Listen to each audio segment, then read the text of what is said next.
Hi, I'm Mario Guerra, the two-time former mayor of the great city of Downey. And you're here listening, talking with my co-host, Eric Pierce, the editor of the Downey Patriot. And thank you for watching, listening to Talking Downey with Mario. And Eric.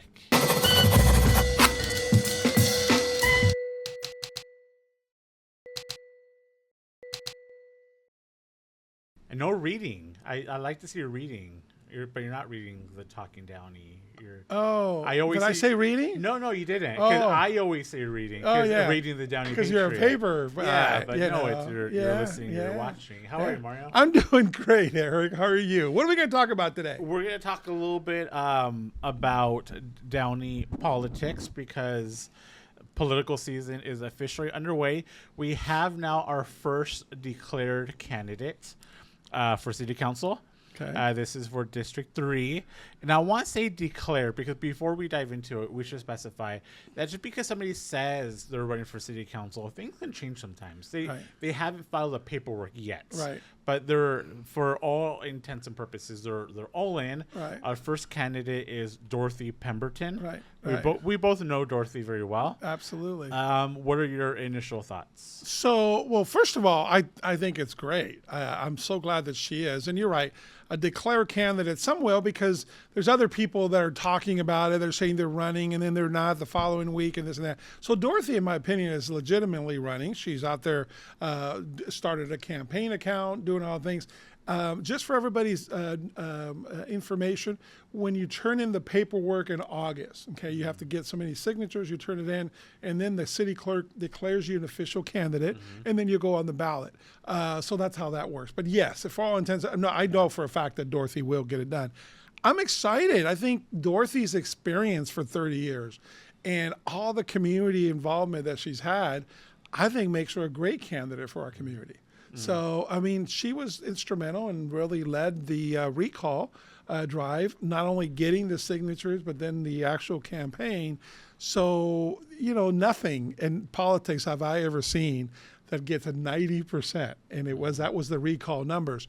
So obviously Dorothy's well known in the district, well known in the city, not that she even needs the city. It's only District 3.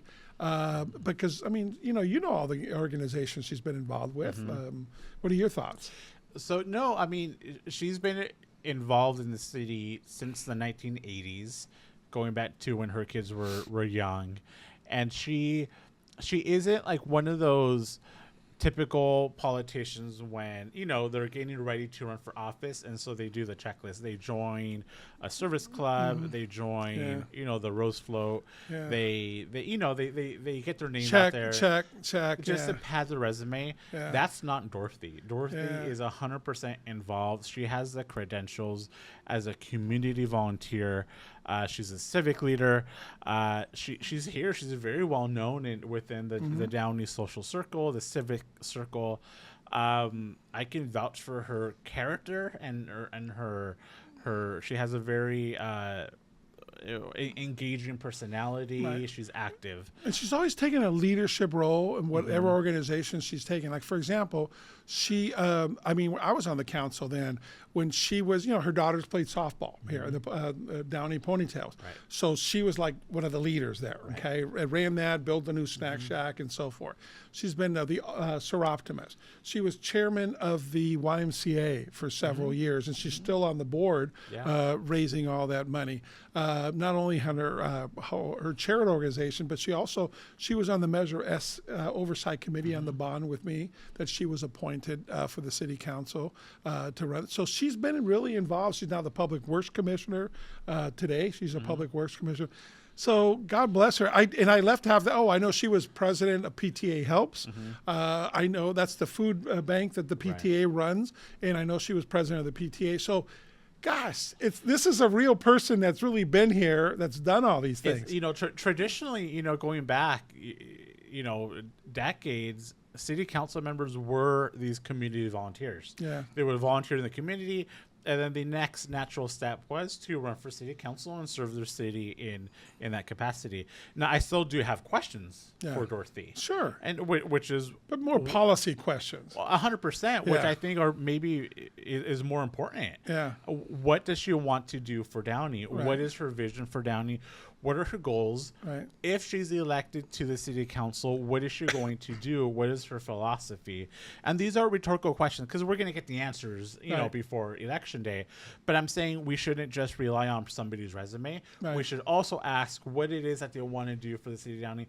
Why are they running for city council? Is what we want to know. And you know what? I think that some of the best thing, I always look at peoples that were leaders in that represented that district. And to me, one of the most telling endorsements don't win you races on there. They're important to judge your credibility and at least, who you work with on there. But one of the most important is former Mayor Rick Rodriguez that represented that district honorably and professionally and with hard work. And he wrote a nice comment about her and the press release that we've all seen and that I know that was in the Downey Patriot. So he's supporting her. I know that, Councilman Alex Saab or former Mayor Alex Saab, the president of the school board, Gigi Saab, on there is supporting her. I endorsed her on there. So I want to make sure that this podcast knows that I've endorsed her because I think she's going to be great.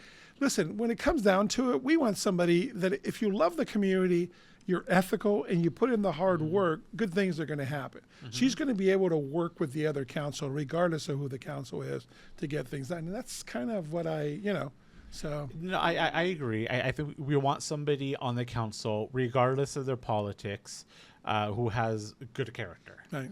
And I think I don't care if you're a Republican, I don't care if you're a Democrat or if you're independent. I want you to make decisions that are in the best interest of Downey and have good character. Yeah. So you're not influenced by the shady people who are going to be, want to come into Downey. I don't think we have that concern with Dorothy. I know we don't have that concern. Dorothy is she has her convictions and she's smart. And she's very accessible too. If most people know, a lot of people know who Dorothy is. So I think she would be very effective if she won. I really do think so. And you know what? Nobody's going to outwork her because we saw this on this recall election for the last year and a half. I've been on committees with her, and she asks a lot of questions. She wants to be informed and so forth. So, Eric, we've heard about other people running, and by the way, this is an interesting thing. Out of the almost 500 cities that are in the state of California, it's technically illegal to run as a Republican or a Democrat. It's supposed to be nonpartisan, bipartisan. It's supposed to be, you work for the city, you work for the people and stuff. But people have taken shots at me for endorsing another Democrat in a different race on there. And in this race, Dorothy is a Democrat, and I'm a moderate Republican. I think she's going to do great. I vote for, especially in local government, you vote for the person you think is going to do the best job. I live here. I'm going to be living here. I've lived here my whole adult life. I would rather have Dorothy as a Democrat than some other goofy, crazy things going on. And like I said, it has nothing to do with politics. I really don't care. There was a time not too long ago when you wouldn't know the political parties, the political affiliations of your council members. That's gone away. Now you definitely do. And I think Downey is worse because of it. It has nothing to do with where you align politically. We're focused on Downey and where do you want to take Downey. Yeah, no, absolutely. So we've heard about there's another lady, a couple of men, and a couple other people running on there. You've heard the same things. You've talked to some of them too. Yeah, we're going to get more candidates come out. And I think this is my opinion. I think if you want to run for city council, run for city council. You don't need anybody's permission. There are no gatekeepers here in Downey. I think there's people who think that they need the blessing of certain people to run. You absolutely do not. If you think that you can improve the city of Downey by being a city council, go for it. Run. This is what democracy is all about. As great as Dorothy is, run. If you think you can do a good job, run. Make your case for it. 100%. There's one person that I know that has recently told Dorothy, me, and other people on there they're running. First, they weren't running because they didn't have the support of their family, and now they are running, and they're going back and forth. And I agree. It's just run. on there. But you know what? I think the difference with Dorothy in this race is that she's got the 30-year track record in history. So some of the people that in the last 6 months got involved on there, and one of the people I'm talking about is that they just got involved in the last 6 months. Very nice person. I'm sure they probably would do a good job. But, you know, in my view, you do have to pay some dues. You have to know the community. You don't learn about the community in 6 months, concentrate on everything else, and then all of a sudden 6 months in, oh, I'm going to check, join, get this guy's blessing, get this person's blessing. And anyways, so. Let me ask you this about Dorothy. She was very instrumental in recalling Catherine Alvarez. Do you think it could hurt her involvement in the recall? Because it could be perceived by people, and I know that it's not, but it could be perceived by people as being a power grab. Okay, so very easy question. No, because 90%, that's the one number I keep telling everybody, 90%. 90% of people voted to recall her. Okay, so 90% of the people in that district that took the time out to vote, so those are high propensity voters that voted in a special election, said, thank you, Dorothy, and we want this lady out. We want better. We deserve better. Okay, so I think they're going to look at her like, thank you, because she did let that particular drive. He thinks, I don't know. I don't know if people equated Catherine with Dorothy. I think people definitely knew that they wanted to get rid of Catherine Alvarez, but I don't know how many people were aware that it was Dorothy who was such a key figure behind it. So I disagree to a point, because you see all the pictures of all the volunteers on there, and first, God bless her, she's tall. And she stands out. Okay, so Dorothy she was one of the leaders that was on the ballot thing, and also she did a lot of knocking on doors. You know, when I always tell candidates, I go, listen, if you're not willing to knock on doors, don't bother running, because there's no magic secret sauce. Everybody wants to give the speeches. Everybody wants to, stand out in the front and have debates and all. You got to knock on doors. So Dorothy is well known because she did it twice. She did it the first time and then the second time, okay? And then actually the third time in the actual election. So my answer to you is I'm really comfortable that the people do relate to her. And then her ballot statement will also say that too. So once they do identify with it, but I just think that the timing is really good for her. I think she needs to make it clear that she did not recall Catherine Alvarez simply because she wanted to run for her seat. That's what I'm getting at. I didn't go there. I'm so sorry. And I know the answer is no. But I think there could be people who just don't know. Yeah, if they do, then they're not involved or no on there. I mean, it took. She didn't, because there was other people that were talking, and I kept telling everybody, don't make it about the next person. Make it about this particular one. Vote up or down. And I think that's like, for example, when Governor Newsom's recall election, right? So in the state of California, it was either up or down on him, but if it was down, here's all the other people, okay? So then it became a race more about the other people versus, about him. And then, of course, when Larry Elders got in there, kind of stole the show and talking about national issues instead of state issues. So that kind of, took over the conversation. Well, at that point, too, you're going to get people who are going to rally to keep a Republican from getting elected. It has nothing to do anymore with that's what I'm saying. It has nothing to do with it. So this one was the election about yes or no. Eric, I can't stress to you, I've been in politics a long time. I've run a lot of races. I've been in races. I've won races on there. 90%, even on being on board, that's an incredible number. That says that people were ticked off. They want a new direction in Downey. And by the way, thank you very much, Dorothy. You paid the dues on there. Anybody that make an informed decision, I think that's what we want. On there, please check the background. On there, Dorothy's already been vetted a million times because she has. That's what happened with Catherine. She hadn't been vetted because she was new in the community. I think one of the people that you see coming in now in other districts and stuff like that have not been vetted. They start getting vetted, and it's like, oh, there's a lot more behind the scenes there than you might know. But Dorothy has been vetted, and there's so many people in Downey that have worked with her that I think it makes it easier.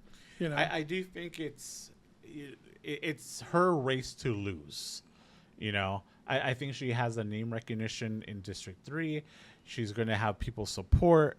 it's hard for me. I can't picture really anybody else unless they really outwork her or maybe outspend her. I don't know, but I think it's Dorothy's race to lose. Yeah. I do agree with that. And just from what I know about her, I know that she'll be knocking on doors. She'll be out there hustling, and Downey deserves that. And I'm excited for the community that she's running on there. You know, by the way, one of the other candidates made fun of us about our little show here.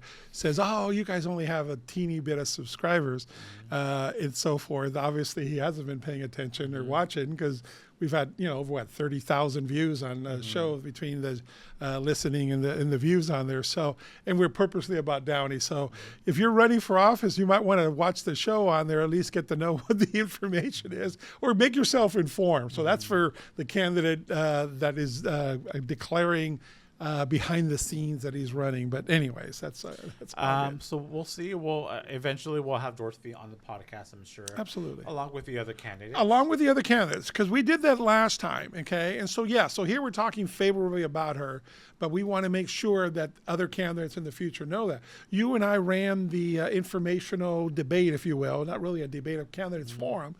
And, our positions were already clear. And one of the candidates there afterwards came up and says, I was a little worried about you two being the moderators, you and I. And I said, were we fair to you in the questions and everything else? And he says, absolutely. So that's you're a professional journalist, and I pride myself on being fair.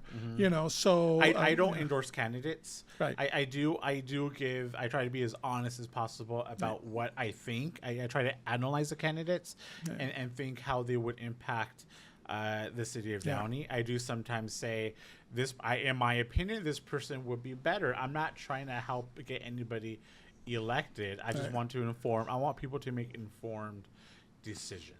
Right. And I think that's why we did the candidates forum last year, and we'll do it again. And we'll have each candidate here. We did that for the assembly race. And, we do this in our office here in downtown Downey.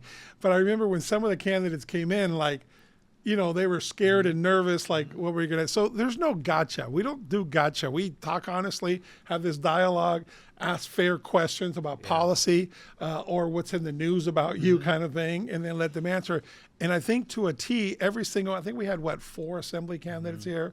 I think they all thought it was fair, and they were good, and they were able to use their link for it. And we'll do that again, and then we'll have a candidates forum with all the city council folks in the future. So we'll keep an eye on Dorothy's campaign. Yeah. And she's the first candidate to come out. She's not going to be the last. Yeah. And we'll see how it goes. We'll keep an eye on it. Great. All right. Well, listen, we want to thank our sponsors, Financial Partners Credit Union, for these episodes. We're going to do one like this on every single one just to talk about what's going on. And we want to thank you for watching, for listening to Talking Downey with Mario and Eric.